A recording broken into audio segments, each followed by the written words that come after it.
Hello everyone, welcome to my iTechHub YouTube channel. Today here in this full video I will show you how to fix cannot verify server identity on your iPhone. Thank you so after much. updating to iOS 17, you are seeing cannot verify server identity error keeps pop up on your screen.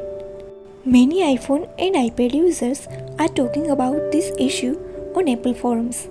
This pesky glitch often shows up when you are trying to send an email, particularly if you are using a Hotmail. Here I will show you some solution, but make sure before you apply the solution, backup your device completely. The latest iOS 17 updates might not play well with third-party email accounts. Your email provider might have made changes to server settings that are causing the issues. There could be many reasons to facing this issue, but let's crack it. So now let's begin to fix cannot verify server identity error on your device. First of all, launch the settings app on your device and here tap on mail. Next here tap accounts.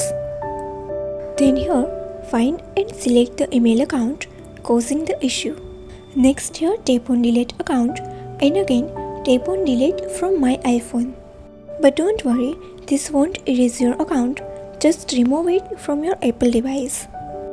Once you have successfully deleted the problematic account, then again edit.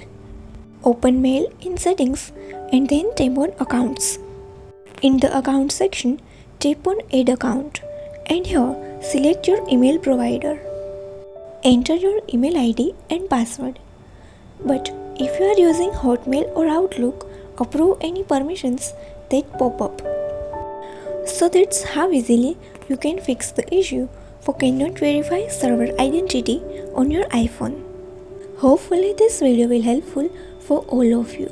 Thank you so much for watching this video. We'll see you in the next video.